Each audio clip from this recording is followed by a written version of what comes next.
आज मुख्यमंत्री योगी आदित्यनाथ ने बनतानियों का कार्यक्रम में गए थे और उन्होंने ये कहा है कि पूर्व की सरकारों ने बनतानियों या मुसहर समाज के लोगों के लिए कोई काम नहीं किया, अगर किया होता तो आज यह हासिल नहीं होता बनतानियों का।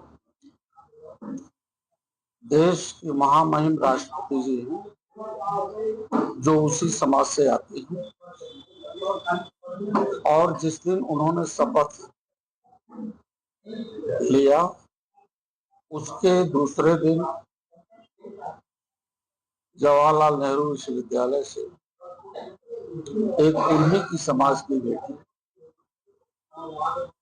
जो परीक्षा में अच्छा अंक पाने के बावजूद इंटरव्यू में 2 नंबर देकर के फेल कर दिया गया। तो ऐसी स्थिति में उन्होंने आज तक उस आदिवासी और मुसहर समाज के लिए कोई काम नहीं किया। संविधान में बाबा साहब डॉक्टर अम्बेडकर जी के द्वारा सभी उन वर्गों के लिए जो शिक्षा से वंचित रहे हैं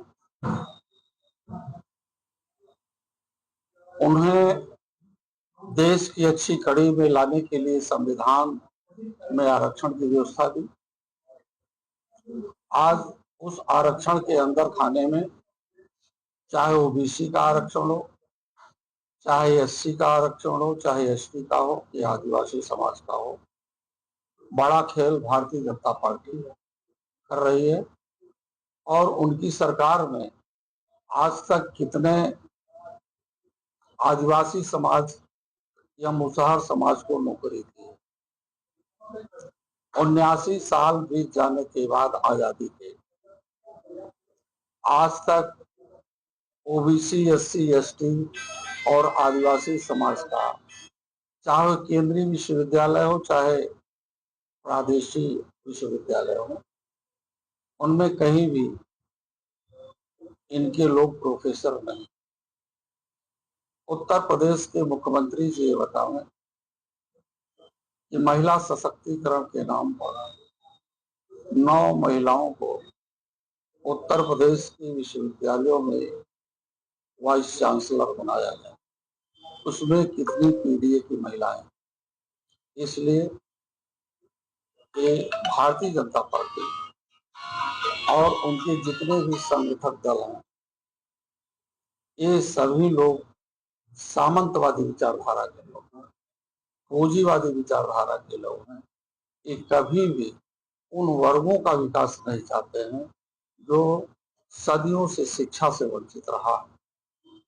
जब इसी देश में महात्मा सावित्रीबाई फुले जी ने इस देश की लड़कियों के लिए विद्यालय खोला, तो इस देश के यही सामंतशाही लोग उनके पिता को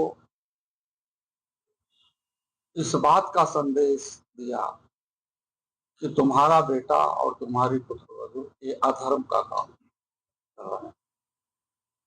शिक्षा को पढ़ाना, शिक्षा को ग्रहण करना भारतीय जनता पार्टी के दिमाग में, उसके मन मस्तिष्क में, उसके हृदय में अधर्म का काम।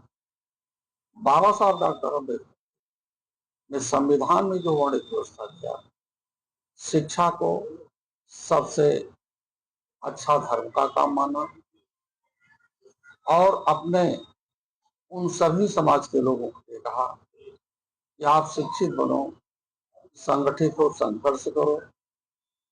इसीलिए आज भारतीय जनता पार्टी के शासन में, चाहे केंद्र की सरकार हो चाहे प्रदेश की सरकार हो, सभी के साथ सभी लोगों वर्गों के आज जो बाबा साहब जी का आरक्षण की व्यवस्था दी है उसको समाप्त करने का काम किया है। सर, इन दिनों बिहार काफी चर्चा में है, यहाँ तक कि अखिलेश यादव, राहुल गांधी भी यात्रा में शामिल हुए। किस तरह का संदेश देना चाहते हो, क्या बदलाव? बिहार चर्चा में नहीं है, चर्चा में है लोकतंत्र की हत्या करने वालों के खिलाफ आवाज देने वालों। इन्होंने महाराष्ट्र में, दिल्ली में चुनाव में बड़े पैमाने पर धांधलियां की, वोटर से नाम हटाए गए और बड़ी बेईमानी इन्होंने उत्तर प्रदेश के विधानसभा के उपचुनाव में किया। 9 सीटों पर वही काम ये बिहार में भी करना चाहते और बिहार के लोगों ने एक आवाज दिया है जो इन्होंने महाराष्ट्र या दिल्ली या उत्तर प्रदेश के उपचुनाव में किया। अब किसी भी प्रकार से लोकतंत्र की हत्या करने वालों के खिलाफ आम जनता खड़ी है। लोकतंत्र रहेगा तो देश रहेगा। श्रद्धेय नेताजी धरतीपुत्र मुलायम सिंह यादव जी ने 1995 में के पंचायत के चुनाव में महिलाओं को 33% आरक्षण दिया। 33% आरक्षण वाली महिलाएं जब उत्तर प्रदेश के पंचायत के चुनाव में भाग लेना चाहा, नामांकन करना चाहा, इन्होंने जैसे महाभारत में द्रौपदी का चीरहरण हुआ था, उसी प्रकार से भारत के लोकतंत्र में चीरहरण करने का काम किया है। इसलिए ये सरकार महिला विरोधी। अध्यक्ष जी, एक सवाल यह है कि आज प्रधानमंत्री जो है SCR की बैठक में गए थे और ट्रंप के द्वारा जो टैरिफ लगाई गई, उसके बाद पहली बार मोदी और पुतिन एक साथ एक गाड़ी में देखे गए। किस तरह की राजनीति आपको लगता है, क्या लगता है इसका अमेरिका के टैरिफ को असर पड़ेगा? अब ये देश के प्रधानमंत्री जी भारत के संविधान से नहीं, अमेरिका से राय लेंगे कि कैसे भारत चलाया जाए।